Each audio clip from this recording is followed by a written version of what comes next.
everybody, and welcome back to Chesty Trains. It's Saturday today, and time for another video. Yeah, got a couple new things that arrived, and first of all, I want to say thank you to everybody for watching the videos. Honestly, the last few videos, not many of you have watched. Thanks for the ones who have. Thanks for the new subscribers. Thanks for subscribing if you are subscribed. Yeah, if there's anything else that I can make more interesting, or what gets more of you guys to watch the videos, let me know. If you want to see anything specific that I have here, just write it in the comments. Contact me. If you want to know anything about the models you see, just contact me. And other than that, I'm just gonna keep going because it's fun doing this, and I like doing it. And then also I wanted to show today a couple different types of track that I've been using and that I've been somewhat collecting, or that just simply came with starter sets where I didn't really want to part with it because I think it's really good track, and I'd rather keep it for maybe, one day when I have to build a monster layout, maybe I can utilize it. So yeah, anyways, let's jump right in it. I want to show you a new to me engine from Roco. The German nickname for it is Knoedelpresse, which means like potato dumpling press. I'm not 100% sure where the nickname comes from. This one is the Deutsche Bahn AG version in the Area 6 paint. And it's mostly been used, I guess, to go to Czech Republic and Slovakia on those power systems over there. That's what the Roco ICE1 at the time got it for, if I'm not mistaken, to go to those countries because of the different voltage they have there. I think it was originally built in Czech Republic for the DR, but I'm not 100% sure. If you check it out, item number from Roco is right on the box there, 71224 BR180 015-0. Comes with the XIMO Sound 16-bit in a nice new Roco box. I haven't even put the add-on parts on. I programmed it. I let it run on my test stand, half an hour each direction, just to break the gears in, to try to break it in so it runs nice and smooth. Locomotive has 2 traction tires, and yeah, let's see it.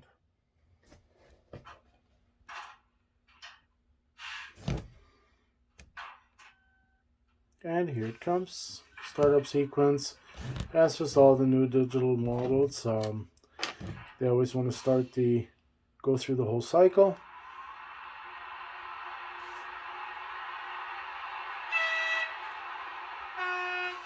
Different horns.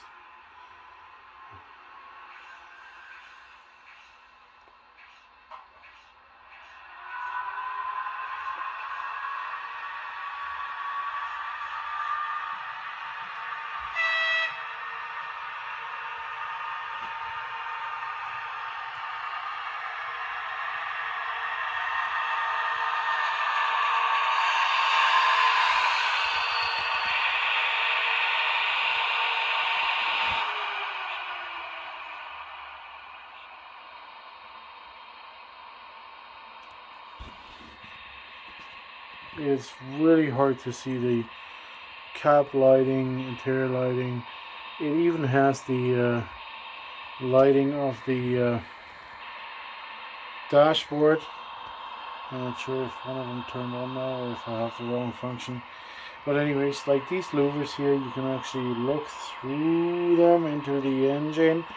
It has the closed side here, where there's just the air vents, and then on the opposite side we have the engine room.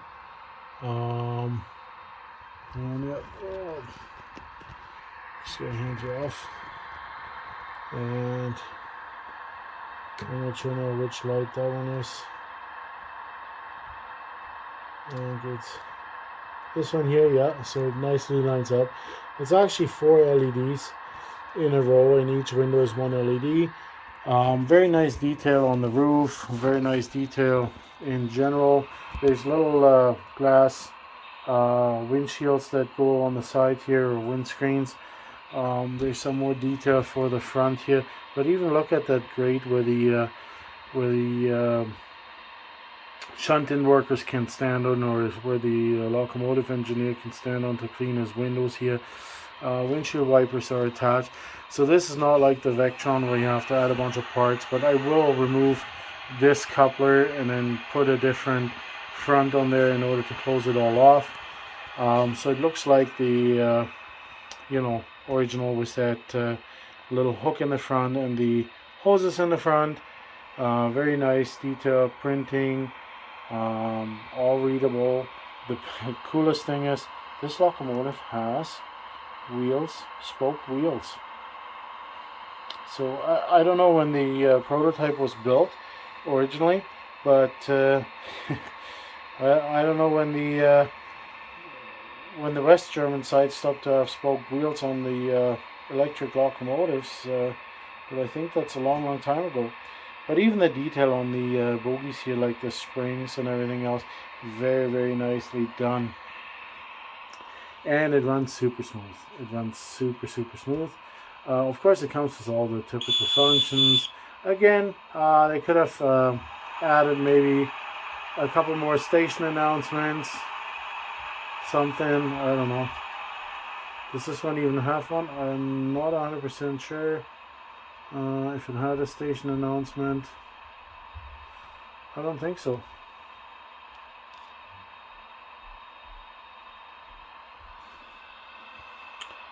So anyways, let's just put it in front of a train.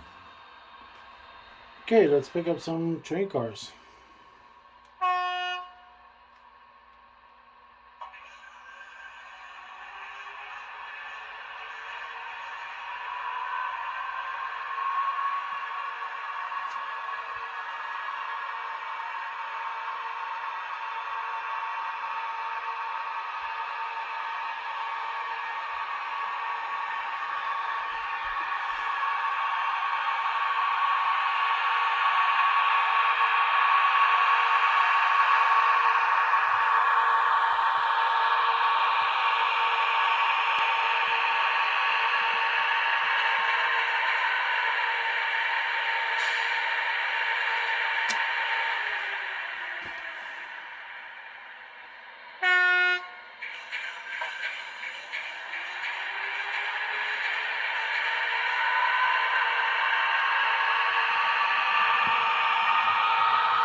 There you go. That to help a little bit. Okay.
Bahnsteig 3, Rejet Express 763 nach Flughafen Wien, fährt ab.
Okay, and as I said, just wanted to show you guys some track here. So this one is like I use here the Fleischmann Profi track. It's ballasted track, like Fleischmann came out with this a long time ago. Goes together really nice and stiff. They have extra tall rail joiners here that are great quality for joining the rails. The rails themselves are kind of crowned, so they're not that hard to clean, and operationally very sound. Like it works really well. The switches work really well. Of course, as you can see here in the switch, they don't have the polarized pieces in there, but you rather have a section here that's dead track, and without capacitors a lot of times it can lead to interruptions in the sound running performance, just because it's so short. Typically only with really short engines you have problems with two-wheel engines or three-wheel engines, little switcher engines. But the track is really operationally sound. Has pre-drilled holes for nailing it down. Comes in different lengths. The basic grid is I think 200 millimeters on this track, so your standard straight is 200 millimeters. Anyways, I really like this track. I use it and I have a ton of it. Another track that obviously is really operationally sound and really good is the Trix C track. Again, ballasted track that comes with these little connector pieces on the ends. They just clip together. When you want to take them apart, you have to lift it up. So no more traditional rail joiners on here. So basically the track just gets pushed together till it clicks in. It's very stable. Again, it's good for putting track on the floor. It's the same as the Marklin C track, just doesn't have the center rail. And on the bottom here you have the little connectors for putting track feeders in, like power feeds. The biggest disadvantage I think about the C-Track system from Marklin is that they still use the same radius on the standard switches as they had with the basic metal M-Track, which is very tiny, very tight. So a lot of my long rail cars would derail, have problems. They get hung up on the little levers of the mechanism, and therefore Trix track is nice to play with. You know, for my son too, a while back when we had a little layout for him, he was running the 1/100 scale coaches. Operationally really great track, really stable, really safe. and for the short coaches, definitely something that is great. The long switches, of course, the skinny switches take up a lot of room because they're 1.5 track lengths. So yeah, for me, this track will be just like, you know, the same as I use it now, just for programming here and there. And when we want to put some track on the floor in the basement to run some trains. Another track system that I got is it's a really nice track. Long time ago, not long time ago, but a while ago, Roco had this Roco line track. It's goes together with rail joiners, but also has this support underneath that is out of plastic like a ladder. Makes the track really stable, really stiff. The track is just kind of pushed into the rubber bedding, and the bedding is rubber, so this track is super quiet. This track put onto wood basically almost doesn't need a sound barrier. I find it really quiet. It's a Code 83 Roco line track on top with the rather brownish ties. I think the road bed would even fit the concrete ties. I'm not 100% sure, never tried it out, but that might be something I want to try. Just to make some of the more modern sections, if I ever build a layout, I'd like to use this track bed to elevate the track and put the concrete track down. Operationally, again, very stable, very safe because of these joiners on the bottom here. You can see here how it's connected. Now this track is disconnected from Roco. Their new track is called the Geo line, and it comes with a plastic road bed, kind of like Kato does. Very similar to that, or Bachmann track, and to be honest, I don't like it quite as much. It looks more like a toy track towards the direction of the Bachmann and yeah, I think Bachmann and Kato. Another track which is a long time discontinued, but I just wanted to show it because I have quite a bit of it. So this is Ada track. Actually, these ones are from Rova company before Ada. This is like one of the oldest tracks that was available with roadbed.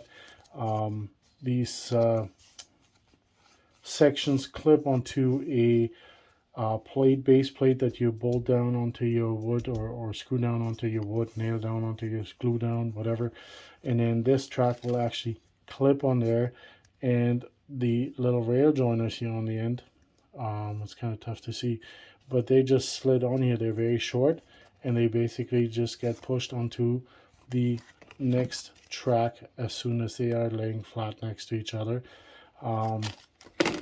This track is very detailed. It's already kind of aged and weathered a little bit, so this is pretty cool.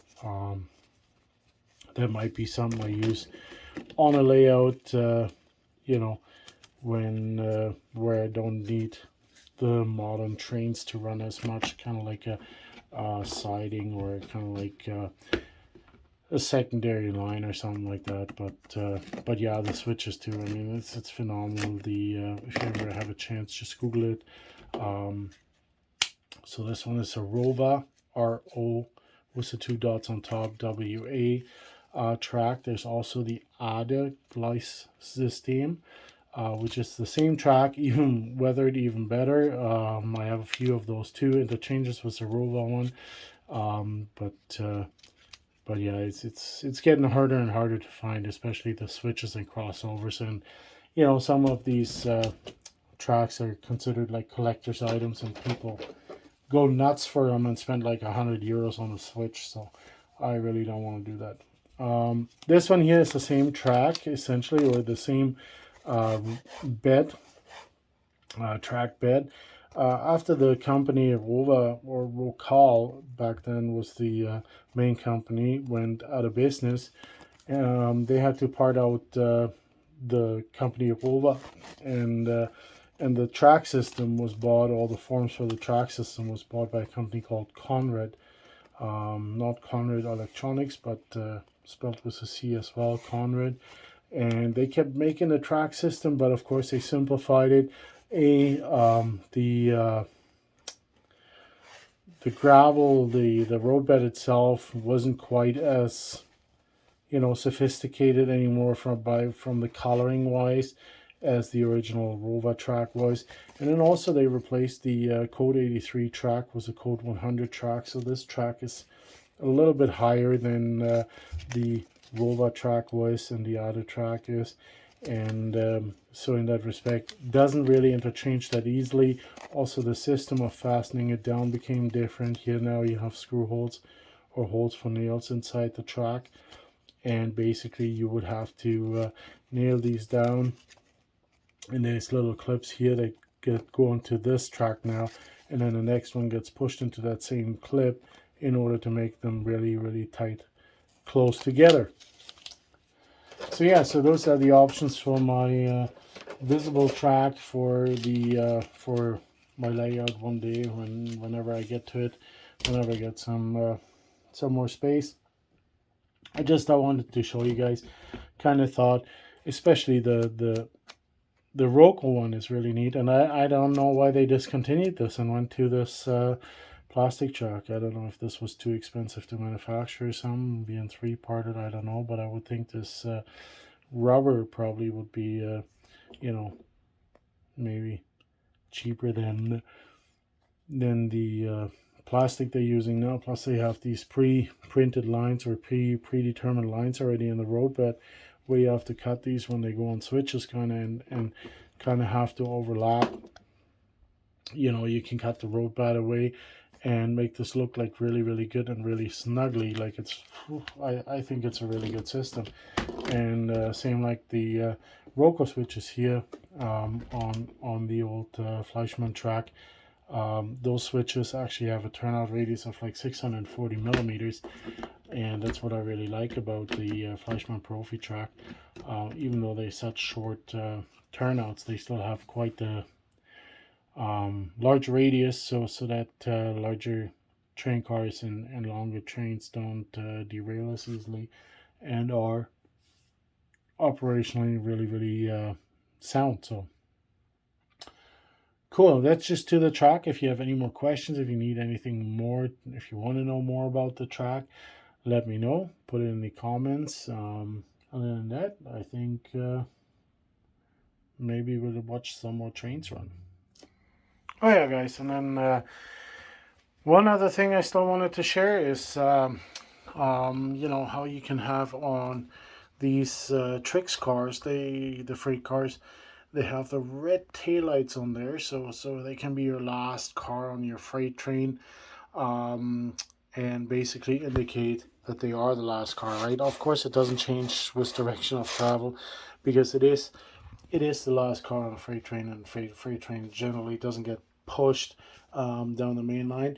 So now, but the thing is, in Germany, if these lights are not available on train cars, they basically have signs that they stick onto the rail cars, and I want to show you here one rail car that I just put these signs on.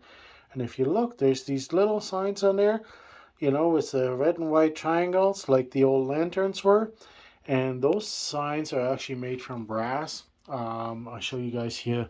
I put one of these on the roof here. Oh, it's glaring from the light. This way is better. Anyways, these signs are obviously tiny. This is there's my finger in comparison. Okay, these signs are tiny. They're actually to scale. They from a company called ICE1 Modelleisenbahn in Germany. I'll put the name in the bottom and the link to his store. He takes PayPal, ships to North America. No problem in an envelope. I wasn't sure now if it was trackable or not, but I'm sure you can add tracking. But anyways, these little signs made out of brass. So the little round ones here was actually upside down. The little round ones with the hooks. They're the ones they got traditionally hung onto the buffers, so you kind of can peel them out of there and hang them over the buffer in the back. I haven't tried that yet. I think these buffers would have way too big of diameter, but yeah. And then the other signs they have on the bottom, they have that little straight section on there, and then usually stuck into a pocket on the buffer of a freight car on the buffer bar here in the back. So usually one or two were positioned on the train car. On some of the box cars, the slots were a little bit higher up than on this tank car. I just glued them with the Dapper super glue to the railing there. And look at this pretty Knoedelpresse. Just beautiful, that engine. Anyways, just wanted to show you guys in case you're interested.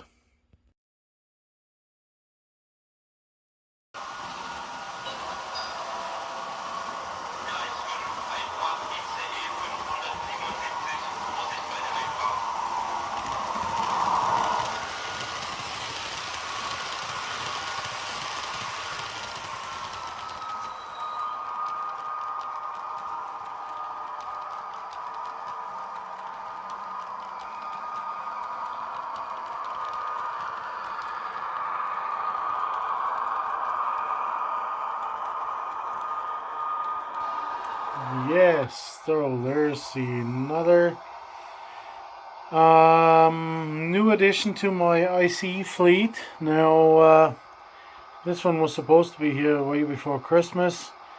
It said it's going to come out in the fourth quarter of 2022, but it took a little longer. Was available, I think, shortly after Christmas. It just came in the mail about a week ago from Germany. I ordered it through Menzel's Lokschuppen. Very good pricing. I pre-ordered it back in, I think, February of 2020 when it was announced, and this is the all redone Roco version of the Fleischmann ICE1. We have the full scale links driving units like the locomotives, both ends, and then we have the 1 to 93.5 scale lengths coaches in the redesigned 2006 with the long numbers, coach numbers on the bottom here. So era 6 have very nice printing, even has the name on there, Gelnhausen. So this is like the ICE like it is running today in Germany. Currently it's going through another redesign for the newer shorter version. It's going to run till the year 2030, I guess, or maybe even past 2030. So here we have all 12 coaches. It's kind of hard to show on my layout. You saw them zoom by, but basically all the coaches are here spanning around. Obviously people can't go out in the back end of the train because they are still somewhere in the shunting yard. Really nice about this digital model, it has a sound decoder in both ends, but only one locomotive is driven, which currently is this one here. So there's the driven unit. Now, totally redesigned by Roco is a bit of a overstatement. Essentially, you're getting the same locomotive as it was under Fleischmann. A little bit, modernized motor in there, but no cardan shaft, no drive to both bogies. The Roco ICE1 and ICE2 in 1 to 100 scale out of the starter sets. The locomotive is heavier, has probably more pulling power. Here we have 2 traction tires. We have the round little motor in there. Really nicely done. The board is redone inside so that it's all digital plug and play. But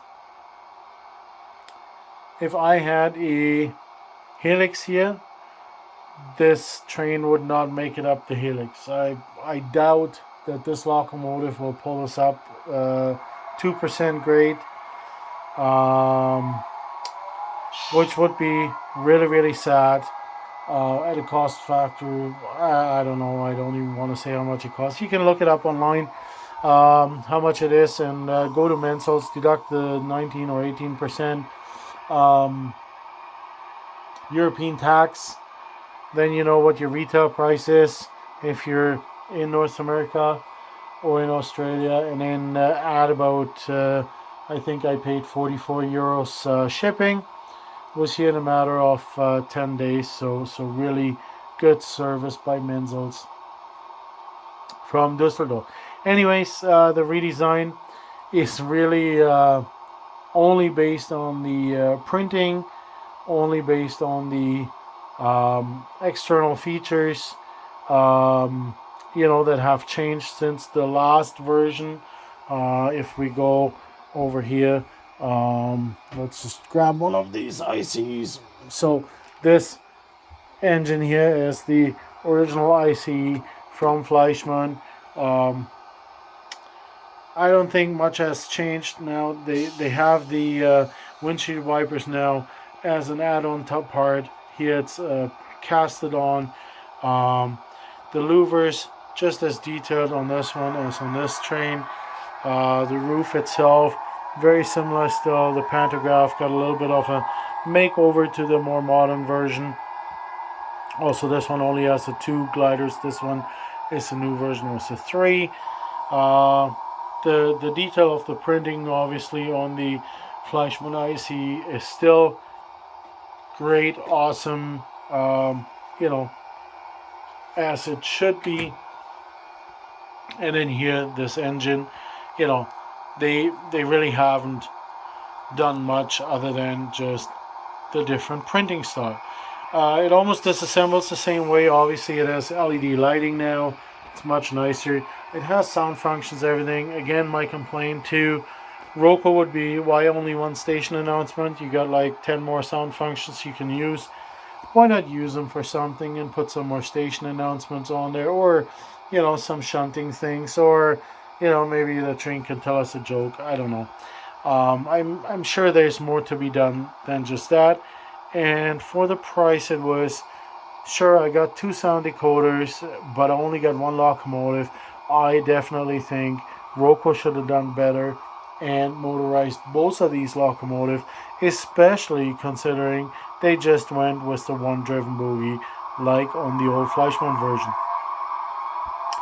All my Fleischmann ICEs that I still have, the ICE1s, I went by and I used 2 motorized engines to have in front of the grade of 10 or 12 coaches. The one is even 14 coaches, center coaches. So I don't know how I'm going to do it, but I will have to motorize the second locomotive. Probably will have to go by and buy an analog set, take that locomotive, put it into this set, switch the boards in it, so I have the sound and the decoder in there. And then hopefully it'll work like that. So anyways, here on my flat little layout, even with rather tight turns, it does run nicely. The locomotive pulls it relatively effortless. It's not spinning the traction tires on the rails. But also, one other thing is, because it has the round motor, it's like the Fleischmann ICE1 and ICE2. There is no warm gear, so there's no automatic braking of the motor when the power is off. Like a normal locomotive has warm gears, and you can't push it back and forth. This here, same like in the old Fleischmann system, it's just gears coming down from the motor, from the round motor sitting in the middle, kind of like the old Limas had too. And obviously, there's no reduction great enough to kind of be self-braking, self-locking without a warm gear. So this would actually stop on a slope, probably roll back or roll forward, like roll down the slope due to its own weight and all these coaches in behind pushing.